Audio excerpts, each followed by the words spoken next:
Boa noite. Boa noite a todos. Sejam todos muito bem-vindos à Casa de Clarencio, nesta noite de quarta-feira.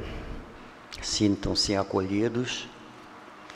E vamos iniciar nossa reunião lendo uma pequena mensagem de um livro de reflexões, Psicografia do Céu Altivo, uma mensagem do Espírito de Baltazar que nos diz assim: vive-se agora uma fase em que a humanidade crescerá e em que Jesus verá o resultado de sua pregação e de seu esforço em trazer-lhes conceitos tão belos, tão positivos. Serão preciosos séculos para que toda a humanidade se transforme e realmente seja regenerada. A partir daí, conceitos diferentes serão trazidos, novas ideias, novos sentimentos, com vistas ao futuro. O homem terá revelações contínuas do mundo espiritual e verá os espíritos tão bem quanto vê os encarnados. E o reino do espírito se aproxima. E o reino do espírito se aproximando.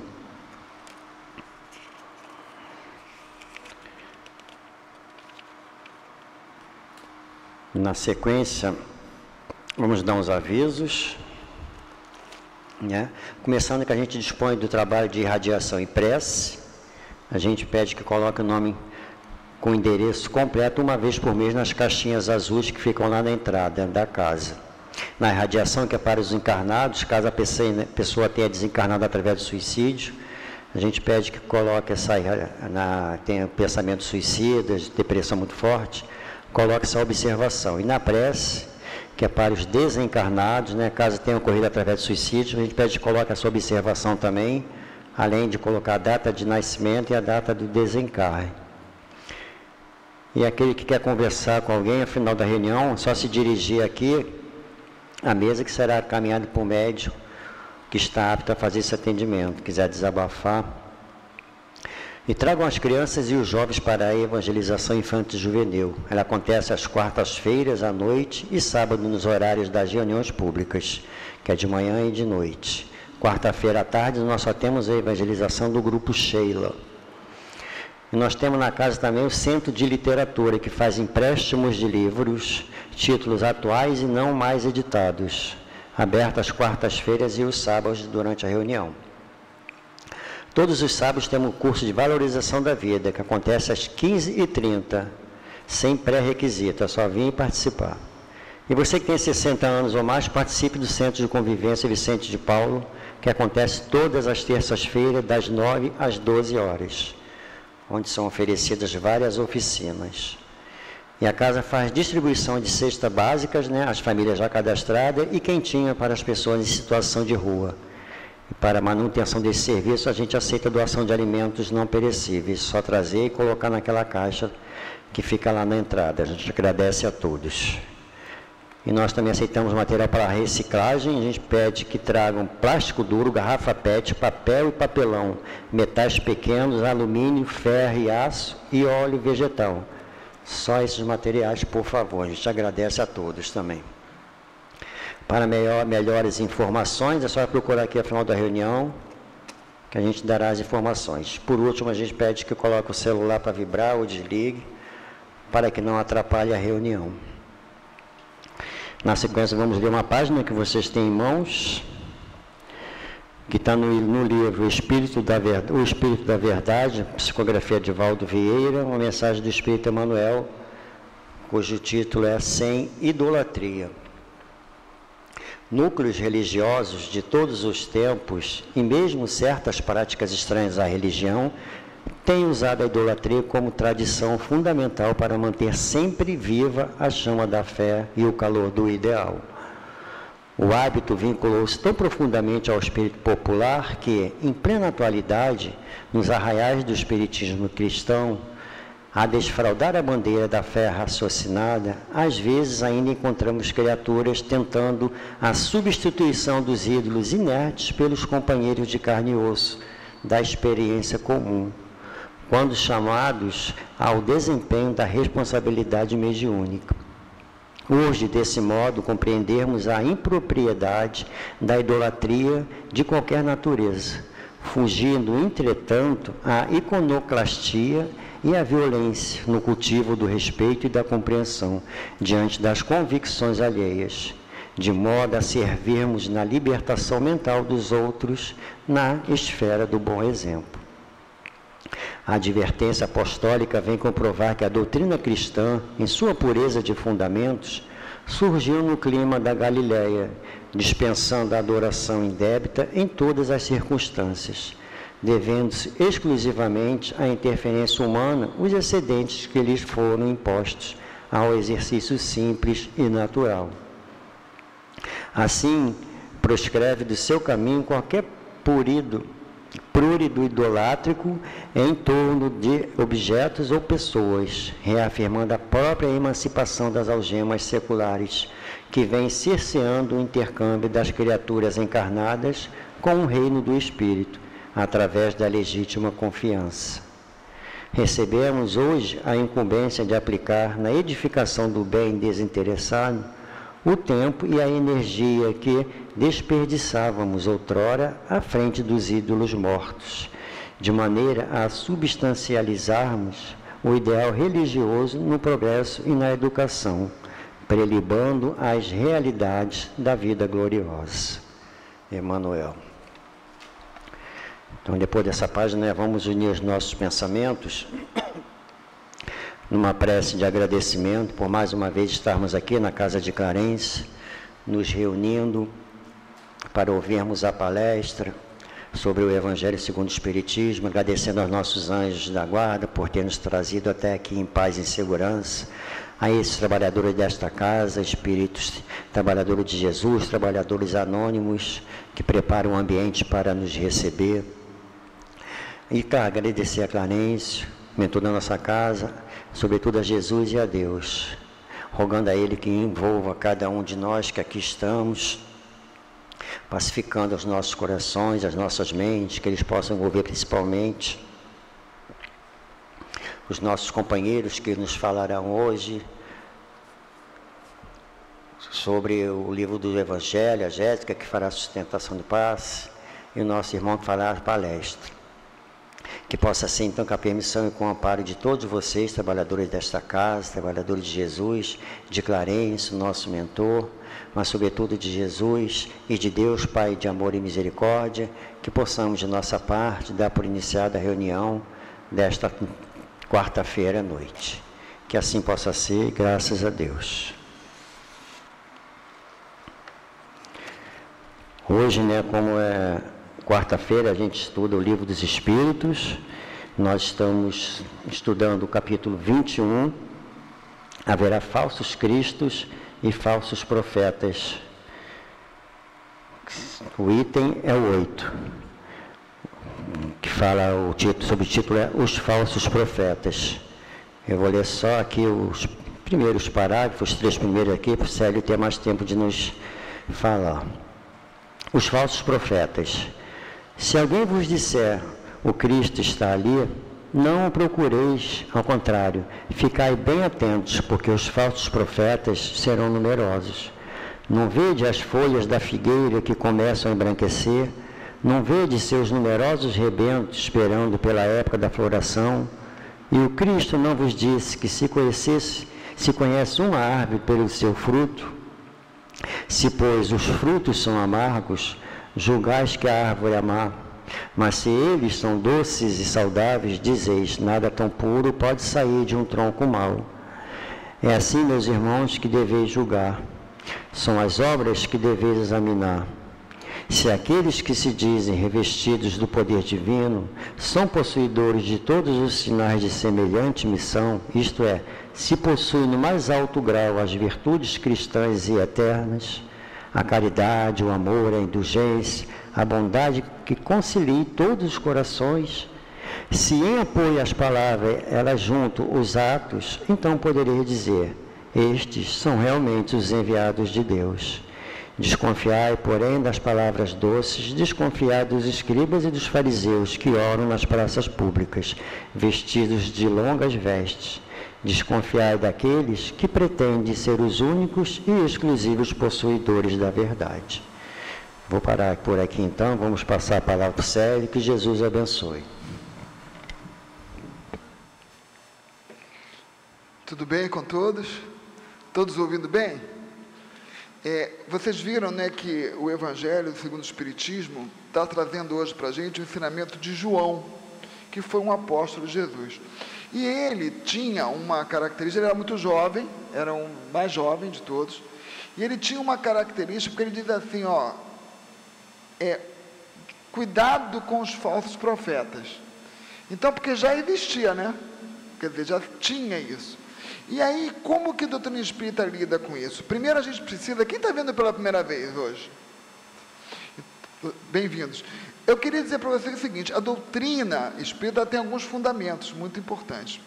E uma coisa muito séria, que a gente talvez, que tem que ter muito cuidado, estar muito atento, é que a mediunidade, enquanto fenômeno, possibilidade da nossa relação com os espíritos, Kardec diz assim, que essa possibilidade da intuição, essa possibilidade da gente se comunicar com os espíritos, todos têm, está na natureza. O espírito desencarnado, né, somos nós quando largamos o nosso corpo, ele é uma potência da natureza. Está aqui, a gente convive o tempo todo, só que os nossos sentidos em estado normal não conseguem vê-los. Agora, o médium é aquele que tem ostensivamente uma capacidade de se comunicar com os espíritos. Pode ser pela audição, pode ser pela visão, pode ser pelo que a gente chama antigamente de incorporação, né? Podemos ser pela psicografia, pode ser pela a incorporação, que é a psicofonia, podem ser pelas intuições, que é a mais básica de todas as mediunidades, pode ser pela xenoglossia, que é falar idiomas diferentes, né? Então, só que essa possibilidade é uma possibilidade física, é uma possibilidade orgânica, não é da alma. Então, veja, a gente precisa separar a possibilidade de ser um médium do espírito, porque na verdade ela não é moral.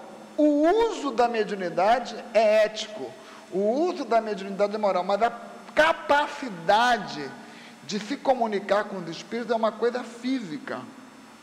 Então, se eu tenho um corpo físico habilitado e muito refinado para ter essa comunicação via todas essas possibilidades que a gente tem de se comunicar com os espíritos, e às vezes as pessoas têm várias delas no mesmo organismo, ele é vidente, ele é audiente, ele é psicógrafo, ele é psicofônico, tem montes. Então, ele pode ter um caráter duvidoso, ele pode ser ainda uma pessoa não desenvolvida na questão ética e ter a possibilidade da comunicação. E aí, muitas vezes a gente pergunta, mas como é que Deus permite isso? Né? Porque deveria dar uma possibilidade às pessoas muito boas. Mas, como Jesus fala, que Deus não é seletivo. Ele dá a possibilidade para todos nós vivemos imersos no amor divino, todos, independente do que a gente faz ou que não faz, né? Independente de eu ser uma pessoa extremamente bondosa e ser uma pessoa extremamente vil, eu desfruto do mesmo sol, da mesma lua, do mesmo ar, da mesma água, da mesma sombra, do mesmo calor, né? Deus é Pai. E Ele entende que as experiências que a gente vai ter na vida, sejam elas quais forem, inclusive as mediúnicas, nos levarão naturalmente a uma experiência. E essa experiência, se a gente conseguir entender muito bem que temos que ser elementos de progresso para o mundo, a gente vai ficar muito feliz com essa experiência. Se a gente não entende isso, a gente pode sofrer incômodos, que são as dores, os desafetos, prisão, né? Podemos ser levados a um tribunal por causa da mediunidade mal utilizada. O que é importante é a gente reconhecer que não existe ninguém mal, essencialmente mal, uma pessoa que tem a sua natureza má.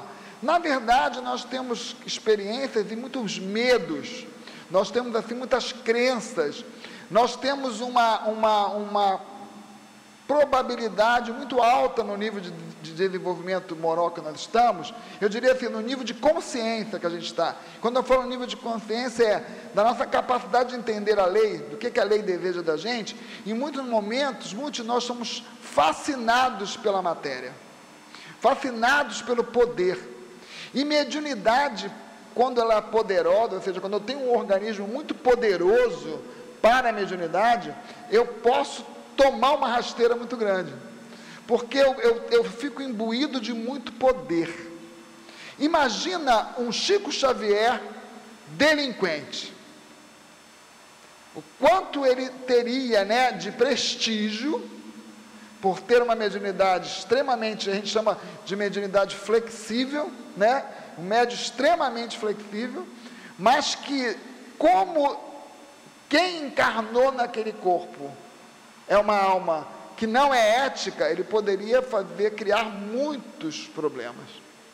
E tem pessoas que são ainda tão apegadas à matéria, dominadas pela matéria, que ela se deixa seduzir por isso e começa então a ser uma pessoa que se coloca como um título de emissário divino, e na verdade ela está trabalhando para si mesma. Então, o que os espíritos mostram aqui, que é muito importante? Não são os prodígios, não são os fenômenos, não é nada que a gente vê retumbante, aquela pessoa cura, aquela pessoa diz o que vai acontecer, eu não falei nada, e ela me disse tudo do meu passado e do meu presente. Ela conseguiu descrever claramente o que vinha na minha cabeça. Ela conseguiu me dar uma notícia de um espírito que foi meu afeto desencarnado com precisão. Tudo isso, concordam que alguém que tenha capacidade física mediúnica pode fazer? Vocês concordam com isso? Fica claro isso? Mas o que vai definir um servidor do Cristo? E por que a gente fala servidor do Cristo? Porque o Cristo é o modelo que os espíritas devem seguir. É o nosso, né, a nossa meta. Então é aquele que, associado a tudo isso, tem bondade, caridade, perseverança no bem, respeito, sabe? Que faz tudo isso que ele diz aqui. Eu vou repetir que é interessante, ele diz aqui: aquele que tem caridade, amor, indulgência, bondade, que concilie todos os corações, né? Se em apoio às palavras ele junta os atos.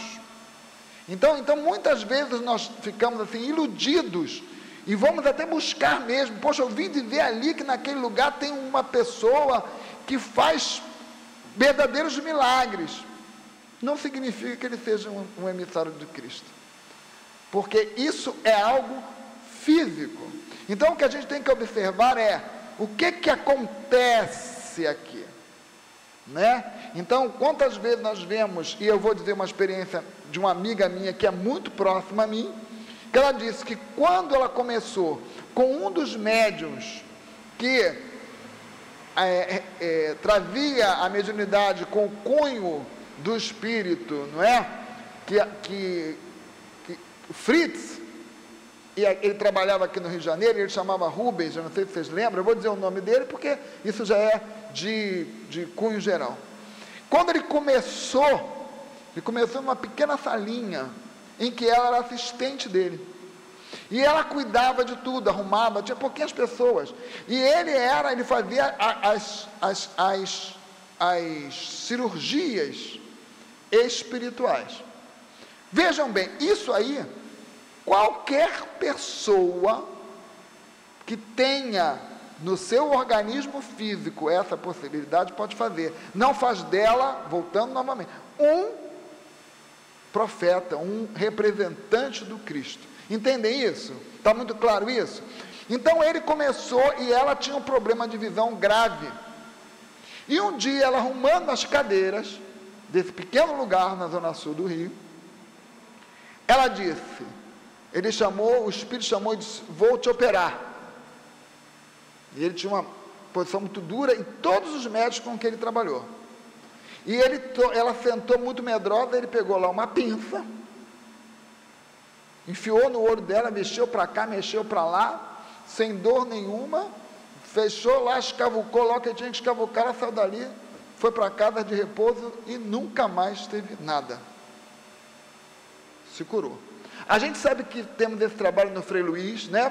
Bastante expressivo, em vários outros lugares existe um livro maravilhoso que fala de um médico muito conceituado, que é médium, ele é médico, né, oncologista, e é médium da casa de Frei Luiz, e ele tem um livro lindo, que fala sobre como acontece a questão da manipulação da energia pelos espíritos, e fazem as curas, conseguem fazer, você que está vindo pela primeira vez, conseguem construir com a energia que eles manipulam, e eu vou explicar isso para ficar um pouco mais claro, eles conseguem criar uma válvula mitral no coração. E aí você pode me perguntar, mas como é que é isso? Fácil, porque se nós pararmos para pensar, tudo que nós estamos aqui é energia condensada. Se você pega um comprimido, aquilo é uma energia que alguém, um químico, entendeu como faz, junta aquilo tudo, solidifica aquilo, a gente toma energia, tudo é energia. E os espíritos encarnados fazem isso quando tem um médium que tem essa aptidão física. Então junta as duas coisas. Agora olha a diferença. Quando um médium, ele tem, além da aptidão física, ele tem consciência disso, ele sabe que ele tem um espírito que trabalha através dele, e ele se educa para ser um bom instrumento. E como é que ele se refina? Então ele evita os excessos, ele procura se manter ético, honesto, justo. O que ele ganha com isso? A participação consciente dele no processo. Então ele passa a ser uma pessoa que evolui junto com a experiência. Então, quando ele fez isso, que curou a minha amiga, aquilo começou a ter o quê? Visibilidade na mídia.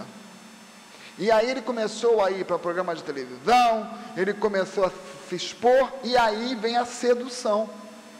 Significa que ele é uma má pessoa? Não, não existe ninguém que é mau, né? A gente é seduzido, nós todos não somos crianças, e sabemos como nós somos seduzidos, e muitas vezes, né? É aquela coisa, né? A gente sabe que o caminho é esse, mas tem uma sedução aqui que me tira momentaneamente do caminho, até que eu entendo, o que eu ganhei aqui? O que tem tão gostoso aqui, que me tira do caminho que eu sei que é o melhor para mim? E se eu olho para isso e entendo, o que é tão gostoso aqui que me tira do caminho, eu não vou mais me enganar, eu vou começar a me tratar, para não me deixar seduzir por essa gostosura que me tira do meu caminho, sabe? Eu aprendo. Agora, se eu nego a mim mesmo, se eu nego que eu tenho um amor pelaquela gostosura ali, eu não aprendo, porque eu não me torno uma pessoa que não conhece a mim mesmo, e o que eu não conheço me domina, né? Eu tinha um amigo que ele não conseguia ser fiel, não conseguia, não tinha jeito, e ele amava uma pessoa, mas cara, ele não conseguia, até quando ele perguntou, o que tem aqui, que me tira do que eu queria, ser um cara honrado, um cara bacana, eu sei que a pessoa não faz isso comigo, não merece, mas aí quando ele começou a olhar para ele e entender o que ele ia buscar ali, ele se curou.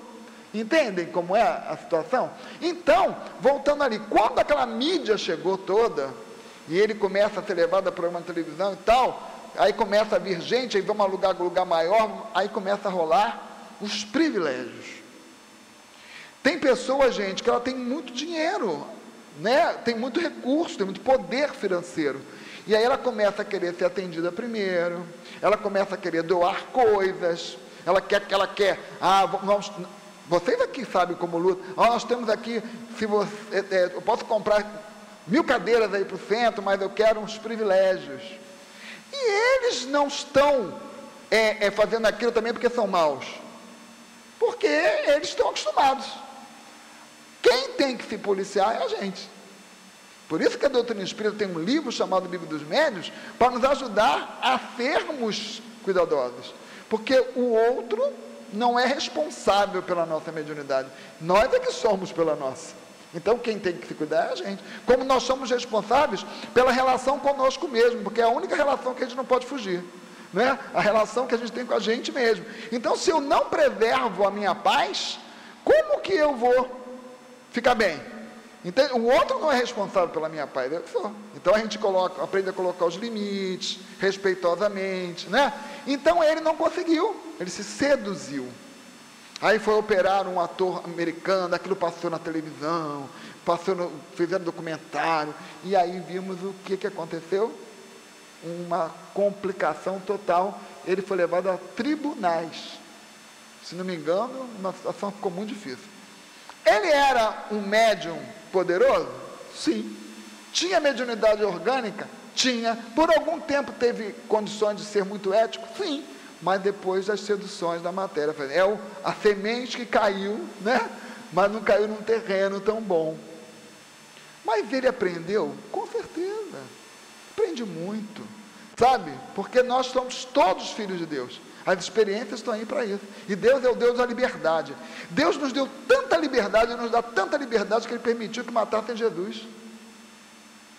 Tamanha liberdade que Ele nos dá para evoluir, que Ele acredita tanto na gente, que Ele deixa a gente livre. Porque sabe que a gente vai aprender. Porque na hora, amigo, que a gente vai lá para aquela sedução gostosa, e que a gente já sabe que a cabeça da gente já diz que aquilo ali não é tão legal, a gente fica incomodado. Esse incômodo é a lei funcionando a nosso favor, querendo trazer de novo a gente para o rebanho. É natural, sabe? Nenhum de nós se perde, não dá para perder. A gente não consegue burlar a lei, porque o desconforto chega. Agora, quando a gente faz uma coisa legal, a gente se enche de felicidade, né? Para você também que está chegando pela primeira vez, se enche de alegria. Ai, o peito arfa bom, né? Estamos no caminho, né? Porque a gente está adequado. É igual quando a gente não está adequado, é como se a gente botasse uma roupa muito apertada. Você não consegue mexer, ou se você bota uma roupa muito larga, que você fica disforme também, te atrapalha, né, cai, é mais ou menos isso. Quando a gente está legal, a roupa cai certinha, suave, leve, agradável, né? Então, é assim. E aí nós vimos vários, há pouco tempo tivemos o João de Deus, né? Foi chocante, né? Eu o conheci pessoalmente, eu fui a Badiânia, eu fui lá, conheci o trabalho. Nós chegávamos lá, era uma paz. O lugar que a gente ficava, muita paz, gente. Mas sabe o que é muita paz?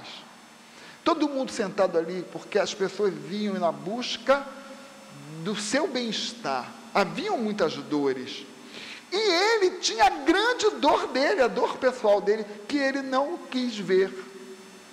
Então, também é um irmão nosso que tem aqui essa dor. E às vezes a gente tem uma dor muito grande, a gente vai para o alcoolismo. Às vezes a gente tem uma dor muito grande, a gente vai para o uso de uma outra droga.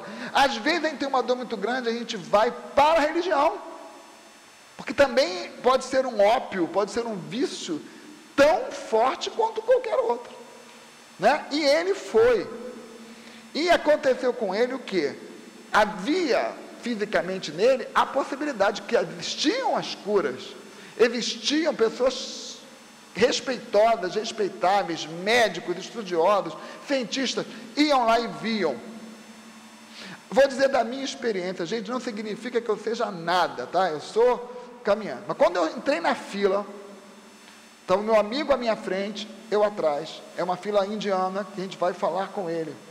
Passamos num corredor, os médicos todos aqui, em concentração. Não, olha, é uma coisa muito forte energeticamente, muito, todo mundo fala isso no documentário, porque é. E aí quando você chega no final, ele ficava ali na frente, ao lado dele a imagem de Santa Rita, e nós entramos. Quando eu olhei para ele, eu disse, não volto aqui nunca mais.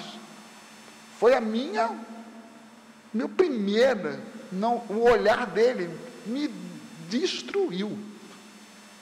Foi uma coisa para mim, uma experiência terrível.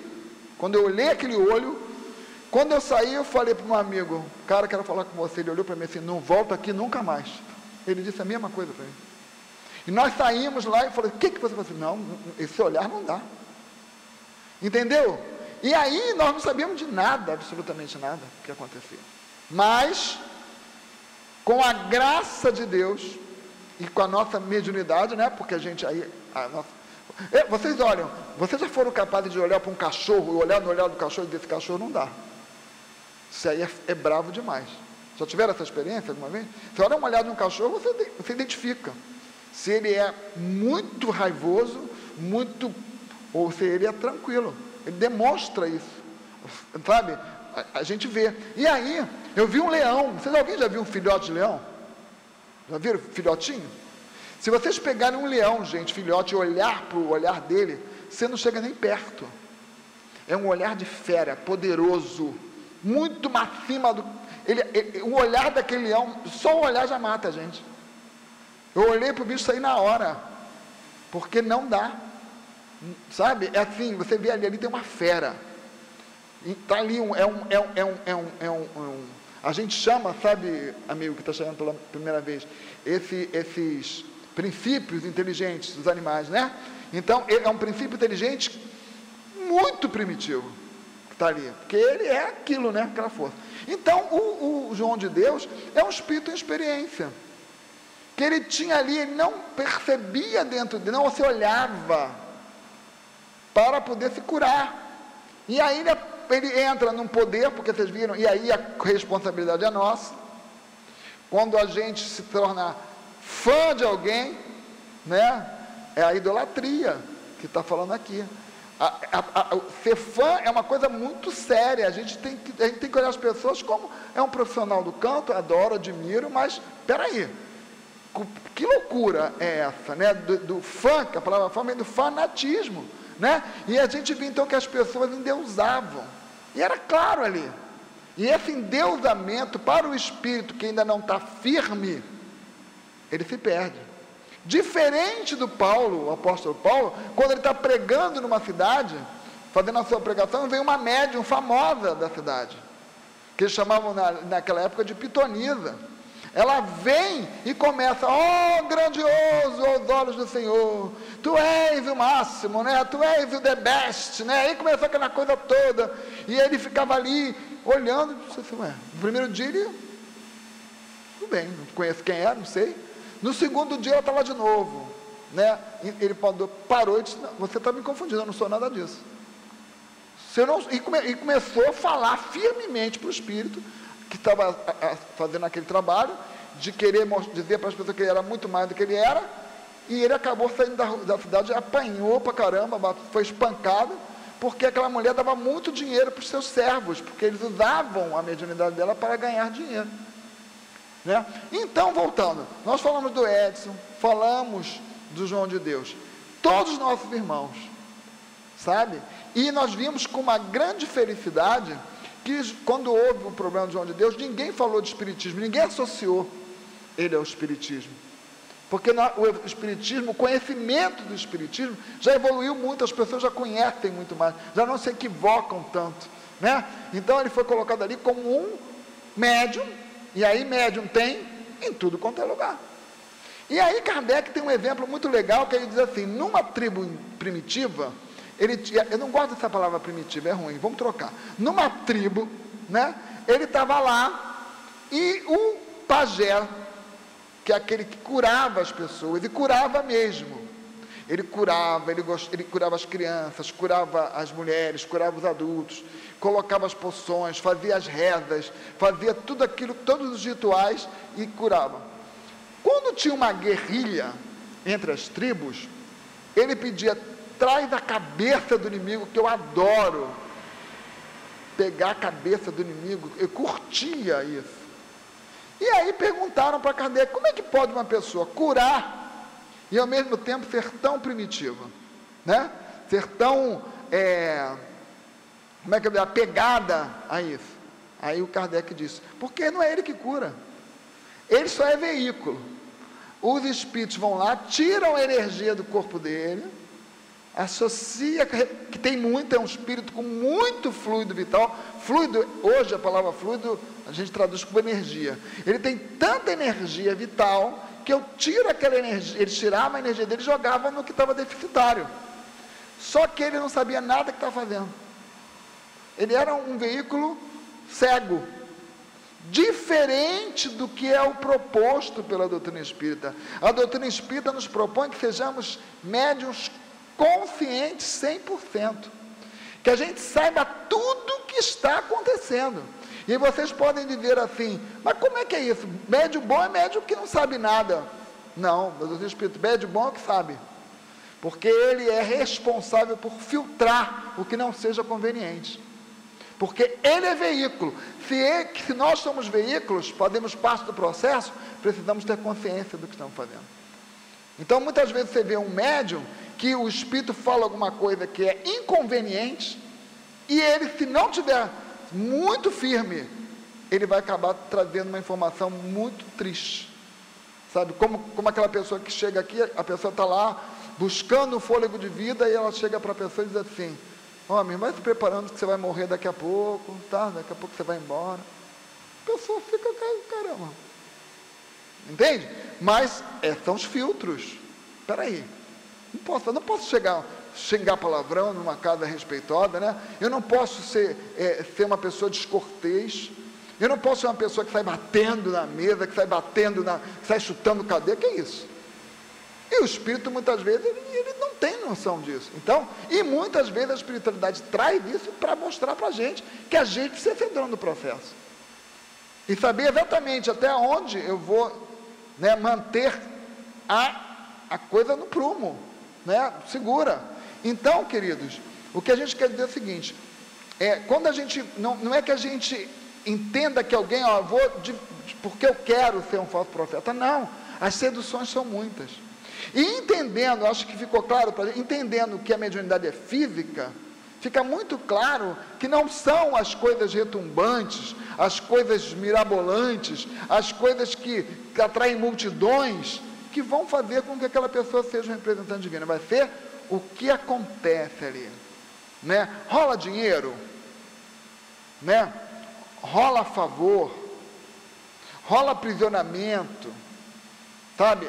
Rola de você ter ali naquela relação, uma relação de dependência, uma relação de medo, que aí a gente chama esse medo aí muito de chantagem. Se não fizer isso, vai te acontecer isso. Quantas pessoas vivem aprisionadas a ideias por medo do que pode acontecer? Nós já fizemos muito por você, agora você tem que ficar conosco, não é? E a gente não entende. O que está acontecendo aqui? Né? Então, é uma coisa assim, extremamente complexa. Né? A gente vê. Então, o que a gente observa? A pessoa que está ali é uma pessoa que tem caridade, que tem indulgência, que une as pessoas, que não tem nenhum interesse para si. E aí, no livro da gente, tem um livro nosso, que fala, o Evangelho fala mediunidade gratuita. Então ele diz assim: a mediunidade é coisa santa e deve ser vivida santamente, né? Então ele diz assim: se você tem no seu dia, na sua semana, no seu mês, 1 hora para se dedicar à mediunidade, doe somente 1 hora, mas doe totalmente desinteressado. Olha que diferença, né? A doutrina espírita prega: não associe mediunidade a nada de ganho nenhum, porque isto não é um mérito seu, né? Isso acontece porque nós temos a ligação com o Espírito. Nós somos veículos e devemos ser um veículo livre de qualquer interesse. Entendeu? Então aí, o que você pode dizer? Ah, mas eu conheço uma moça que ela é ótima. Poxa, ela faz umas práticas, só que ela cobra. Aí a gente que tem que saber o que a gente quer. Primeiro, o que eu quero para mim? O que eu acredito? O que eu quero para essa pessoa? Eu vou comprometê-la quando eu já sei que não deve associar, né? Se eu não sei, tudo bem. Tem pessoas que não pedem dinheiro, pedem outras coisas, sabe? Mas associou qualquer coisa, sabe? Às vezes pede uma cesta básica, às vezes, sabe, pede algumas outras coisas, comida, mas a gente não pode ser associado àquilo, né? Poxa, a gente aqui tem os nossos, como é que chama? Sócios, né? Mantenedores da casa, mas ele não está associado. Todo mundo que entrar aqui vai receber igual a quem é sócio, que não é, tá certo? Não tem, a pessoa que acha aqui, porque eu sou sócio, eu tenho que ter privilégios, ela está confundindo, porque não tem que ter, né? Então é todo um cuidado que a gente tem. Então ele diz o seguinte: não deixe, como ele diz assim, quando disser que ali chegou, o Cristo está ali, ou está a colar, opa, olha, mas está curando mesmo. Eu vi uma pessoa que jogou a muleta no chão e saiu andando. Tem gente, cara, que acha que isso é tudo, que não vi e está vendo, que isso é tudo, ali é o emissário divino. Não é. Nós A maioria de nós consegue fazer isso, com um pouco de boa vontade e de carinho pelo próximo, né? E tem gente que tem um fluido especializado para isso, mas não é isso que o caracterizará como um profeta, como um emissário divino, mas sim toda a obra de amor, a obra de compreensão. Vamos dar o exemplo do Chico, né? Quando a gente fala Chico Xavier, quantos livros escreveu? Divaldo agora desencarnou recentemente, né? Quantos livros escreveu e trabalhou? O que acontecia? Todos esses livros eram revertidos para a obra do bem, não é? Eles não tinham, e o Chico Xavier e Divaldo poderiam ter ficado milionários, porque venda de livro dá retorno. Quem consegue ser um best-seller consegue muita grana, mas às vezes com um livro o cara consegue ganhar mais de 2 milhões de reais de lucro, né? Porque vende muito livro, mas não era, eles tinham consciência, não, nosso papel não é esse, eu tenho clareza, e essa clareza nos é dada através das obras básicas, né? E sobretudo, como nós estamos falando de mediunidade, do Livro dos Médiuns, porque ele explica como é o processo, ele explica a ética, ele explica a aplicabilidade da mediunidade, ele aplica as nossas responsabilidades, ele aplica que isso é uma coisa que todo mundo, na maioria de nós tem. Então a gente vai mudar o olhar para, tirar o olhar do fenômeno, para olhar para como a estrutura funciona, né? E muitas vezes a gente vê que a gente vê, olha, mas isso está acontecendo ali, como é que não pune, como é que não criminaliza? Porque a pessoa faz porque quer, né? Ninguém obriga a pessoa a não fazer, ela é estimulada, muito estimulada, ela é muito excitada a fazer, mas todos nós somos muito carentes, muitos medos, muitas agonias, né? Como a gente fala, a gente só precisa de fé porque tem medo, né? Porque a gente não tivesse medo nenhum, a fé não precisava existir. Eu tenho consciência que vai dar tudo certo e vai embora. Mas como a gente duvida, e não é? Tem dúvida, então a gente precisa de fé, de esperança, mas quando a gente tem certeza absoluta, eu não teria precisado de nada disso. Mas como a gente não tem, e aí vocês vejam que existe uma indústria do medo. Gente, eu tive uma experiência, eu fiquei tão assim, acho que eu já falei até isso aqui, eu fiquei tão impactado, juro, eu liguei uma televisão do canal lá, e aí estava 2 homens de terno preto, pálidos, sabe assim, com uma luz de palidez, sabe aquele, como a gente fala assim, o prenúncio do vampiro, sabe, era assim, aquela aparência frouxa, sabe, sem energia. Aí com os 2 de preto, com um negócio de juiz assim em cima, e aí eles começaram a falar em nome do Cristo, mas a gente só falava de medo, que o mundo está cada vez pior, que o mundo vai acabar, que o apocalipse já está acontecendo, que isso, que aquilo. Eu ficava olhando e disse, meu Deus, era assim, conforme ele falava, se eu não tivesse a fé que eu tinha, eu ia morrendo junto. Porque era assim, é só assim, desacredita do mundo. O mundo que você vive não presta. Esse mundo é horrível, sabe? Não sei se eles acreditam ou não naquilo, não é porque eu não os conheço. Mas a mensagem é horrível. Mas parece linda. Sabe, parece que você está recebendo o melhor conselho do mundo. Para quem não tem olhos de ver, nem ouvidos de ouvir, né?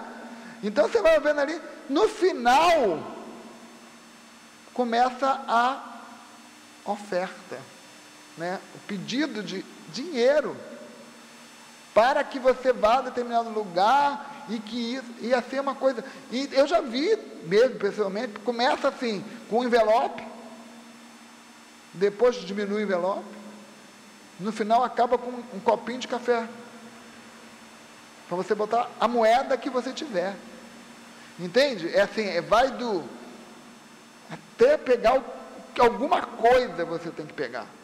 Aí, gente, podemos ter uma pregação belíssima, você pode ter uma pessoa que tem um conhecimento muito grande do Novo Testamento, do Velho Testamento, o bíblico, que tem uma energia possante, pulsante, super atrativa, mas está faltando ali, né? não posso considerar essa pessoa um emissário divino, porque está associando e dizendo que Jesus vai me dar riquezas quando ele nunca teve nenhum travesseiro para pôr a cabeça, né? Então é uma confusão. Está me pedindo, dizendo que Jesus não vai me fazer sofrer quando ele sofreu mais do que todos nós. É tanta incoerência. Eu fui a um lugar que dizia o seguinte, na época da eleição anterior, né, a que temos agora, o cara dizia assim: eu não estou mandando nenhum de vocês votarem nesse ou naquilo, mas só quero que vocês lembrem do versículo 22, do capítulo 22. Eu ficava assim olhando aquilo, dizia: meu Deus, o que é isso? Sabe? E assim, eu fui a uma igreja, gente, eu levei um amigo que a mãe tinha desencarnado, e ele estava muito sofrido, uma igreja imensa, lotada, vocês não têm noção de quanta gente, mas muita gente, assim, e era um show pirotécnico. Eu estou dizendo para vocês a minha impressão, sem um julgamento, porque isso é bonito, legal, se a gente puder ter, tudo bem, mas numa hora que, quando eu saí esvaziado, eu não consegui, teve a hora do momento da pregação do Cristo, e eu não consegui trazer nada de cristão para a minha vida, porque na hora que ele fala o Evangelho é todo levado para a matéria. Acreditem que vocês um dia vão andar de iate. E aí você olha aquilo e diz: meu Deus, porque eu morava em tal lugar e agora eu moro em Búzios. E eu ficava olhando aquilo, gente, meu Deus, o que é isso? E as pessoas querem essa bem-aventurança, eles acreditam que isso é triunfo, que aquele homem que está ali tem isso, não sei nem se tem, né? Mas eles acreditam que é isso que vai trazer a felicidade para eles, que isso é triunfar, que ter coisas é triunfo, e isso em nome de Jesus, mas Jesus não teve nada, sabe? Então é uma coisa assim que... Agora, por que a gente tem essa visão? Porque a doutrina espírita é muito profunda, ela é capaz de dar profundidade para a gente, de um enxergar muito profundo, como a filosofia faz, sabe? Como um núcleo que tem por objetivo unir as pessoas, que é o que Kardec diz, melhor religião é aquela que mais une, que mais homens de bem faz, né? Então, ele não diz que é a doutrina espírita, ele diz todas as que fazem união das pessoas são boas, né? Então, quando a gente olha ali, fica naquela situação, e aí no momento em que ele pede ajuda, gente, tem telões, vários telões, com todos os bancos que vocês podem imaginar para os Pixies, e aí você vê as pessoas todas com celular, e aí eu fico pensando, o que é aquilo? Eu tô investindo em algo que eu acredito que vai me dar retorno, né? E aquilo ali é uma crença em pessoas, você olhava pessoas muito prósperas aparentemente, né? Pessoas inteligentes, estudiosas, pessoas educadas, pessoas muito bem vestidas, no pátio do estacionamento, carro maravilhoso. O setor de evangelização, meu amigo, é uma coisa assim, um parque de diversão muito melhor do que muitos que a gente conhece, sabe? Isso tudo é assim, é prosperidade, é isso que eu quero para a minha vida, sabe? E aí acontece lá milagres, se tiver um médium lá poderoso, vai acontecer, sabe? Se acontecer lá, vai acontecer ali de uma pessoa que era dependente química, largar a dependência, vai. Tem pessoas ali e tem pessoas de muito bom coração ali. Só que a gente precisa entender o seguinte: qual é o verdadeiro papel de um representante do Cristo? Não pode ter associação com matéria, não dá, sabe? Porque é totalmente fora do que Jesus falava. Não faz mercado na casa do Pai, né? Ele deixou isso muito claro, não faz da casa do Pai um lugar de mercado. Então, aí eu vou falar para você, a gente consegue impedir esse movimento? Não, porque não dá nem para criminalizar, gente, não tem como, porque ninguém está dizendo que você é obrigado a doar nada, a fazer nada, então a pessoa vai lá, não tem crime, né? As pessoas que se conduzem dessa forma não são criminosas, são pessoas que estão ali, mas a gente sabe que existem duas leis, né? A lei humana, que não consegue criminalizar, né? Mas tem a lei divina, que é a lei, aquilo que a gente falou ainda há pouco, né? Eu comigo mesmo, né? Como é que eu me sinto? Né? Como é que eu me sinto sabendo, claramente sabendo, que eu estou muito, muito rico, muito próspero, tirando a moedinha de alguém que tem muito pouco, né? Essa conta aí vai ser dessas pessoas. Agora, a gente não pode se alguém nos perguntar, a gente dizer a nossa opinião. Você está me perguntando, eu vou dar a minha opinião. Você pode ir. É um direito de cada um, né? É um direito de cada um, mas a gente se posiciona. Então, fica claro, quero deixar sempre muito claro, você pode ir, muitas vezes, num lugar que tenha toda essa corrupção, que é a palavra, né? Que é a corrupção em relação ao divino, corrupção em relação ao Pai, e que tenha prodígios extraordinários. Mas não são os prodígios que caracterizam, não é, um profeta. E aí profeta a gente entende como um representante do Cristo. Tudo bem? Então, essa é a clareza. A lição, né, é basicamente isso. Agora ele dá uma mensagem para a gente. Qual é o nosso papel, né, como médiuns espíritas? Então ele diz, olha, primeira pergunta, que talvez a gente passe uma existência inteira sendo médium e não se faça. O que eu quero com a minha mediunidade? Né? O que eu quero? É uma pergunta importante. Então, eu quero ser um bom médium, um médium que serve a causa do bem, que esteja, né, ao dispor do Criador. Outra coisa importante, tem pessoas que dizem, você já deve ouvir falar, se você não trabalhar sua mediunidade, você vai sofrer. Isso é chantagem, concordam? Chantagem, não existe isso. O livro dos médiuns é claro, é uma opção consciente.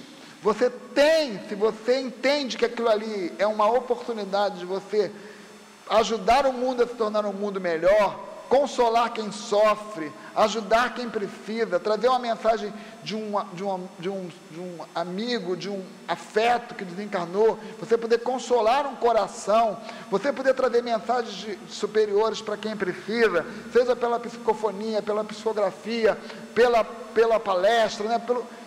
Se você entende isso, né? Faça. Agora, se você não entende, você não é obrigado a nada, porque a gente tem que fazer as coisas com o nosso coração. Ninguém vai sofrer, a gente vai sofrer pela nossa inadequação às experiências. Isso que vai fazer a gente sofrer, sabe?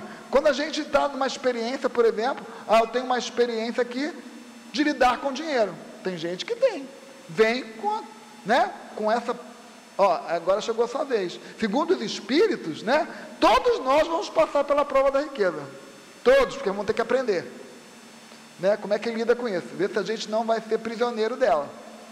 E eles dizem, Jesus fala, a pior prova é pior do que das maiores, mais difíceis. Como eu dizia, é mais fácil entrar, né, uma linha, né, aquele camelão lá no fundo da agulha, é difícil entrar. Porque um rico entrar no reino do céu. É mais fácil uma linha grossa entrar no fundo de uma agulha do que um rico entrar no reino do céu. Por quê? Isso aí é uma figura, porque todo mundo vai para o reino dos céus, né? A gente sabe que Deus não abandona ninguém. Mas é uma figura porque naquela época para entender. Mas assim, é porque a riqueza seduz, né? O meu amigo diz, a riqueza não dá felicidade, mas dá facilidade. Facilita muito, né? E aí a facilidade muita acaba fazendo a gente refém dela. Todos os grandes emissários do Cristo, e a gente poderia dizer todos os grandes emissários do bem, porque Gandhi não foi do Cristo, né? Mas foi imenso. Martin Luther King do Cristo, imenso. E o que significa isso? São pessoas que entenderam né? Vocês vejam que a gente tem hoje a comunicação não violenta, já ouviram falar nisso? CNV? E elas surgiram a partir dos dois, de Martin Luther King, do estudo dos dois, de Martin Luther King e de Gandhi, porque dizer, como é que pode?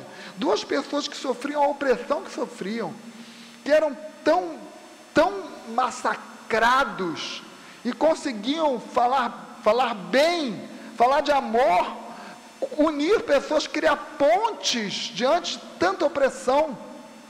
Eles estudaram, aí criaram uma prática, sistematizaram uma prática, reuniram tudo que tinha espaço e criaram a comunicação não violenta, hoje usada em conflitos mundiais. Vai lá um cara especialista em comunicação não violenta para ouvir a parte de Gaza e a parte de Israel. Ele tenta ser, olha, escuta o que vocês estão falando, pensa bem, vai lá na Rússia e na Ucrânia, fica ali intermediando, sabe, para poder tentar fazer com que se ouçam, se escutem, porque às vezes a gente não se escuta, e é fato isso, né?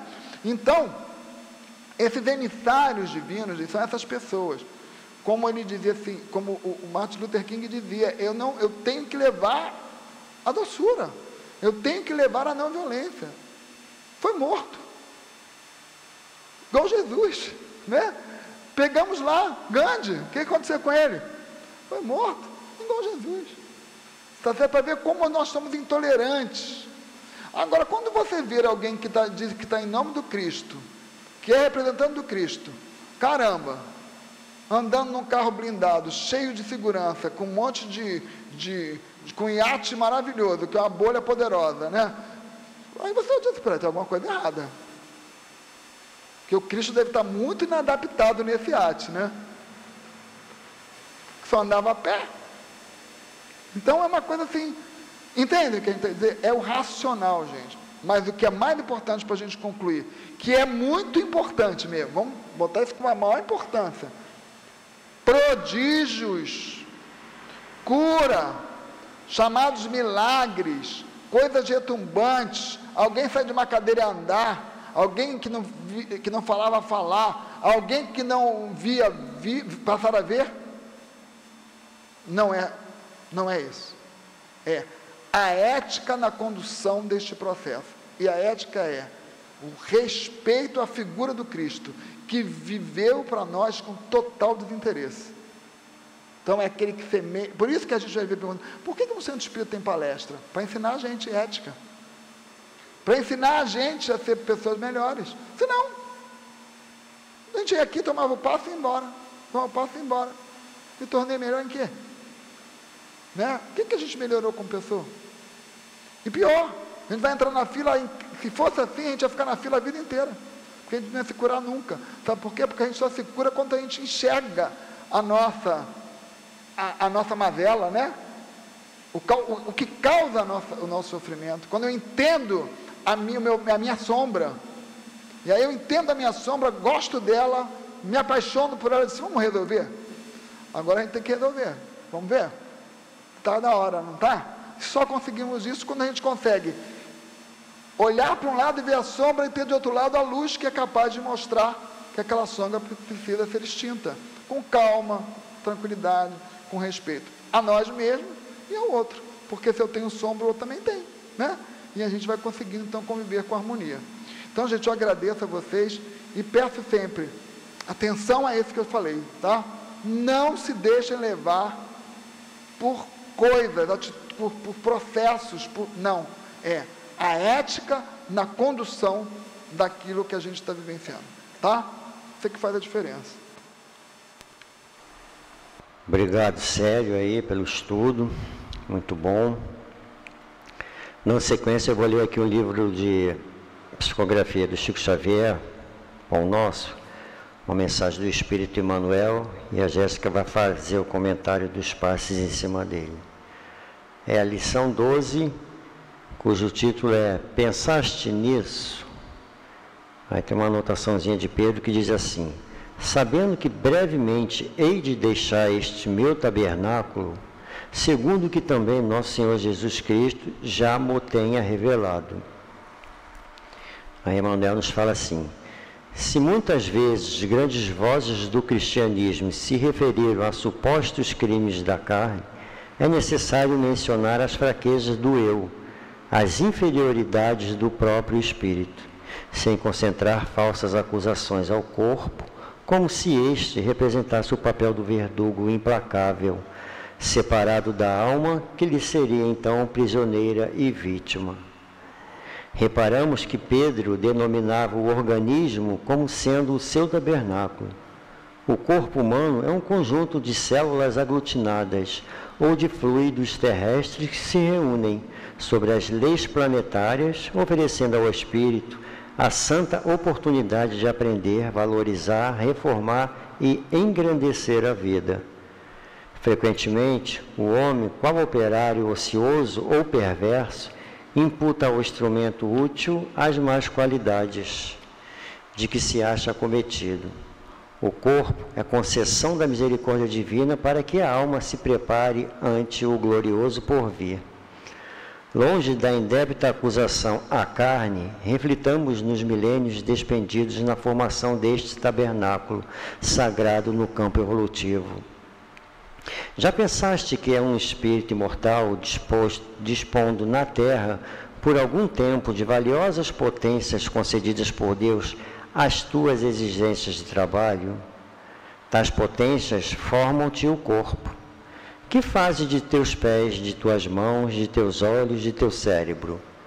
Sabes que esses poderes te foram confiados para honrar o Senhor, iluminando a ti mesmo? Medita nestas interrogações e santifica teu corpo, nele encontrando o templo divino. Então vamos pedir agora aos médios que se posicionem para os passes. Vocês que tomaram os passos, não se deixem distrair, façam suas preces, suas rogativas.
Graças a Deus, graças a Jesus, bendito seja esse momento dos passes, onde os médios e espiritualidade se unem para nos transmitir fluidos que pacificarão nossas mentes, nossos corações, aliviando as nossas dores. Que seja então com a permissão e com o amparo de todos esses espíritos, trabalhadores dessa casa de Clarence, mas sobretudo de Jesus de Deus, que possamos dar por iniciado o momento do passe. Que assim seja, graças a Deus. Graças a Deus. Que neste momento possamos reunir nossas dores físicas, nossas dores morais, nossos temores e pensar na espiritualidade amada, a espiritualidade querida, presente aqui na casa de Clarence, pedindo que eles nos iluminem, que eles nos amparem neste momento do passe. Dando continuidade ao estudo do livro Pão Nosso, obra psicografada por Chico Xavier, Emmanuel aqui nos convida a pensar e refletir sobre algo. Vamos juntos pensar. E é justamente esse o título da lição de hoje. Pensaste nisso? Então, Emmanuel já começa a lição de hoje dizendo: se muitas vezes grandes vozes do cristianismo se referiram a supostos crimes da carne, é necessário mencionar as fraquezas do eu, as inferioridades do próprio espírito, sem concentrar falsas acusações ao corpo, como se este representasse o papel de verdugo implacável separado da alma, que lhe seria então prisioneira e vítima. Nesse primeiro parágrafo, Emmanuel nos traz a nossa realidade, em que as dificuldades que nós temos, de que todos os processos que nós vivenciamos, não são culpa do corpo que nós carregamos. Aquele ditado que muito é utilizado, a carne é fraca. Não, a carne não é fraca. Quando a gente para raciocinar à luz do Espiritismo, a gente tem que pensamento de que o nosso corpo, ele é uma ferramenta. Ele foi algo que nos foi dado e o nosso corpo foi desenhado meticulosamente para atender as questões que nós mesmos decidimos e, junto com a espiritualidade, enfrentar nesta encarnação. Então, independente do corpo que a gente tenha, independente de que características eles tenham ou que características ele não tenha, nós precisamos refletir que esse foi o corpo que nós escolhemos e que vai ser o corpo que vai ser necessário para que possamos progredir nessa encarnação. Assim como um pintor precisa de um pincel para fazer uma bela pintura ou de um pincel para atirar em outra pessoa e machucar outra pessoa, é o nosso corpo. Por trás do nosso corpo existe um espírito, existe uma alma carregada de histórias, carregada de vivências, de muitas e muitas e muitas encarnações. Somos espíritos imortais e viemos a este planeta com o propósito de nos melhorarmos, de sairmos daqui um pouquinho melhor do que quando adentramos. E o nosso corpo, ele é ferramenta preciosa para que possamos fazer isso. Quantos espíritos desencarnados hoje rondam a nossa orbe, querendo muito a oportunidade de estarmos aqui? Todas as nossas fraquezas, todas as nossas dificuldades, elas se tornam cada vez mais sérias e cada vez mais potentes quando nós estamos aí munidos do nosso corpo. Então, Emmanuel traz para a gente essa lição para que nós possamos refletir, entendendo que tudo que nós enfrentamos hoje, que todas as nossas fraquezas, elas têm uma razão nas vidas que nós passamos, vivenciamos, dos nossos acertos, dos nossos erros. Saibamos não só utilizar muito bem o nosso corpo, mas também agradecer a oportunidade de termos essas ferramentas, essas potencialidades. Seguindo a lição, Emmanuel continua. Reparamos que Pedro denominava o organismo como sendo seu tabernáculo. O corpo humano é um conjunto de células aglutinadas ou de fluidos terrestres que se reúnem sob as leis planetárias, oferecendo ao espírito a santa oportunidade de aprender, valorizar, reformar e engrandecer a vida. Pensemos juntos que este nosso corpo de material, ele é completamente vinculado à orbe e às energias do nosso planeta. Sabendo que vivemos num planeta de provas e expiações, nosso corpo também tem esses fluidos que são um pouco mais grosseiros, mas que de qualquer forma é a ferramenta principal para que nós possamos progredir nessa encarnação, que possamos voltar para casa refletindo sobre essas lições e que possamos nos reunir aqui na semana que vem com muita paz. Graças a Deus. Graças a Deus. Que nesse momento, então, que estamos dando de nossa parte por encerrada a reunião desta noite, mais uma vez que possamos agradecer a oportunidade de estarmos aqui, rogando a nossos guias, nossos anjos, que nos levem aos nossos destinos em paz e em segurança, agradecendo a todos os trabalhadores do bem, trabalhadores desta casa, a Clarence, nosso mentor, mas sobretudo a Jesus e a Deus, Pai misericordioso e bom, que possamos nos unir em prece, em vibrações positivas, nos unirmos a esses espíritos superiores, a Jesus, em vibrações, em preces pelo nosso Estado, pelo nosso país e pelo nosso planeta, né? Passando por tantos momentos difíceis. Assim, agradecido por mais uma vez termos estado aqui, que possamos pedir a devida permissão a todos esses trabalhadores do bem, trabalhadores dessa casa, a Ger Clarence, nosso mentor, que tão bondosamente tomou a frente desse trabalho, mas sobretudo a Jesus, Mestre querido, e a Maria, Deus, nosso Pai misericordioso e bom, para que possamos, de nossa parte, dar por encerrada a reunião desta noite. Que assim possa ser, graças a Deus.